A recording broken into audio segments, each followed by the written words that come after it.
పరిశుద్ధులు ప్రియులైన దేవుని పిల్లలందరికీ యేసుక్రీస్తు నామంలో శుభవందనాలు తెలియజేసుకుంటా ఉన్నాను. మనము 6 రోజులైంది ఇప్పటికే మన సిరీస్ మొదలయ్యి.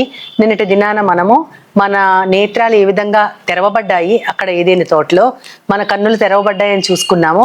దాని వలన మంచి చెడు తెలివినిచ్చేటటువంటి ఆ తెలివి మనకు వచ్చింది. కాబట్టి అక్కడ తెరుచుకున్న నేత్రాలు ఈ లోకంలో దేవుడు మనకి మనోనేత్రాలు వెలిగించడం వలన మనము ఆయన గురించి తెలుసుకుని ఇతరులకి మనం వెలిగించబడ్డాం కాబట్టి వాళ్ళ మనోనేత్రాలు కూడా వెలిగించగలిగినట్లు మనం సహాయం చేయాలని నిన్నటి దినాన్ని చూసుకున్నాం. మరి ఈ రోజైతే మనము మొట్టమొదటి రోజున ఒకటి గుర్తు చేసుకున్నాం. ఏంటంటే తప్పిపోయిన ఒక చిన్న పిల్లవాడు తన ఇంటికి చేరుకోవాలని ఎంతసేపు తన ఇంటిలో ఉన్న తండ్రి మీద తన ధ్యాస ఉంటది అని చిన్న ఉదాహరణలా చెప్పుకున్నాం. అయితే ఆ బాలుడికి ఇల్లు చేరుకునేదాకా ఎంతమంది ఎన్ని ఇచ్చినా సరే దాని మీద తన దృష్టి ఉండదు. తన అల్టిమేట్ గోల్ ఏంటంటే ఇల్లు చేరుకోవాలి, తన తండ్రి దగ్గరే ఉండాలి. తన ఇల్లు కనపడేంత వరకు ఆ మార్గం వెతుకుతూనే ఉంటాడు. ఎవరైనా వచ్చి తన ఇంటికి మార్గం చూపిస్తారన్నప్పుడు ఆ బిడ్డకు అంతకంటే మించినటువంటి ఆనందం లేదు.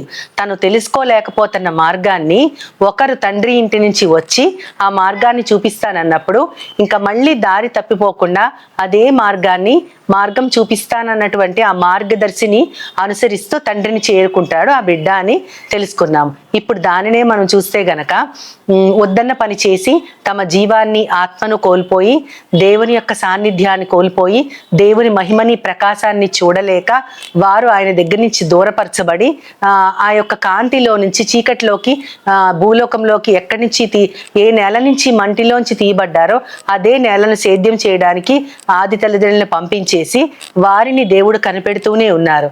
దేవునికైతే దూరమయ్యారు వాళ్ళు. ఎందుకంటే దేవుడు ఆయన అతి పరిశుద్ధుడు. ఆ వెలుగుని మన భౌతిక నేత్రాలతో చూడలేము.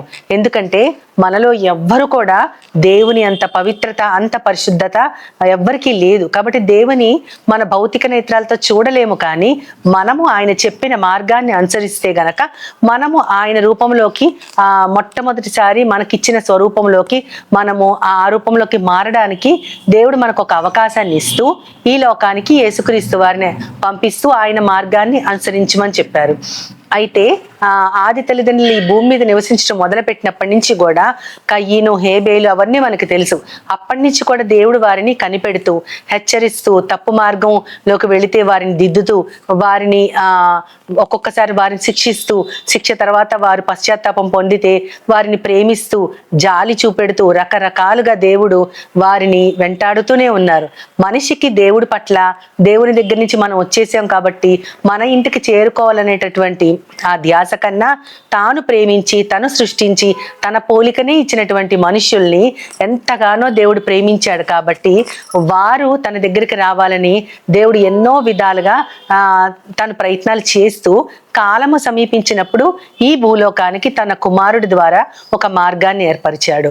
ఏ మార్గం అయితే పోగొట్టుకుని దేవునికి దూరమై తల్లడిల్లుతున్న మానవులు ఎవరైతే ఉన్నారో వారి కోసం యేసుక్రీస్తు వారు ఒక మార్గంగా వచ్చారు.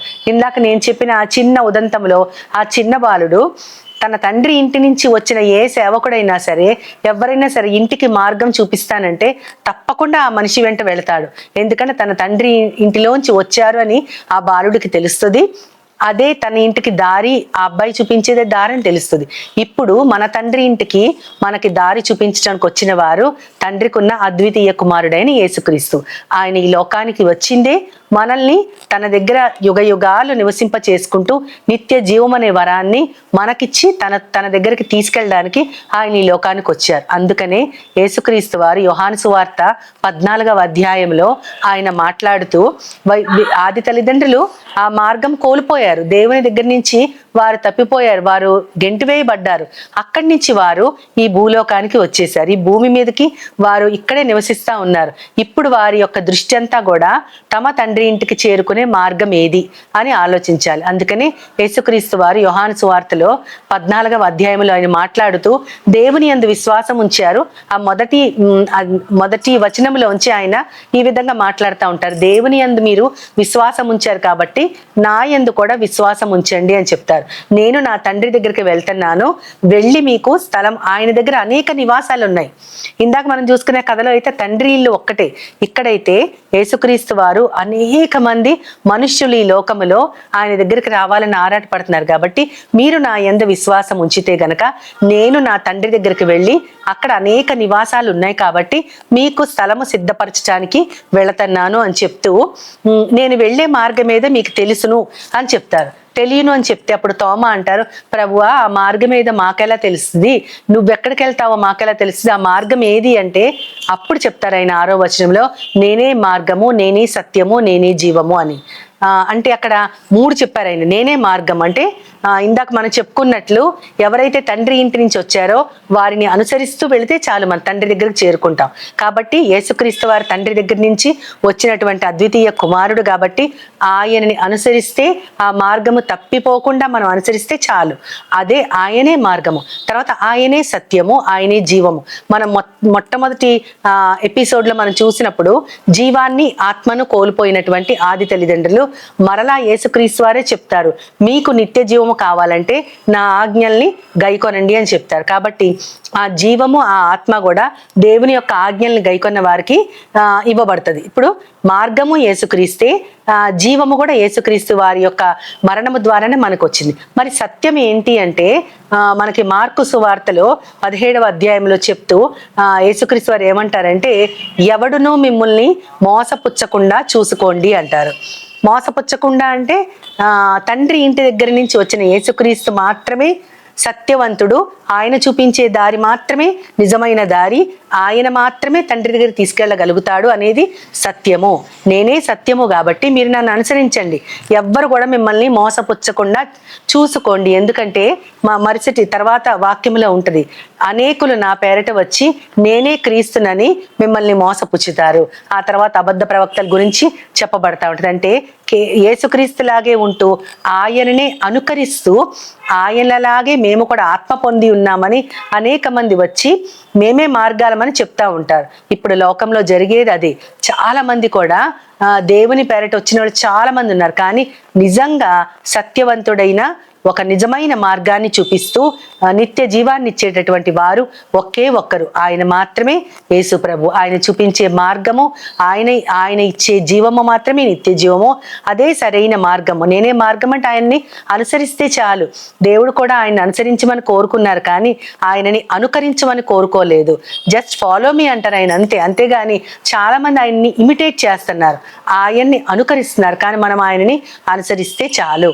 ఆయన మార్గములో ఆయన విధానంలో నడుస్తూ సత్యము ఆయనదే అని తెలుసుకుంటూ ఆయన బోధల్ని మనం పాటిస్తూ ఆ జీవాన్ని ఎప్పటికీ కూడా పొందాలంటే ఆయన చెప్పిన ఆజ్ఞల్ని గైకుంటూ మార్గము తప్పిపోకుండా మనం చక్కటి త్రోవలో నడిస్తే చాలు. మనము ఏదైతే మన తల్లిదండ్రులు కోల్పోయారో ఆ మార్గాన్ని తిరిగి మనం సంపాదించుకుంటూ ఆయనతో యుగ యుగాలు జీవించగలిగేటట్లు మనకి వచ్చేటటువంటి ఆ ఆనందము, ఆ మహా సంతోషము దేనితో కూడా అది పోల్చదగినది కాదు. ఎందుకంటే అది గొప్ప మహిమ, ఆ మహిమని బట్టి మనం అతిశయిస్తాము.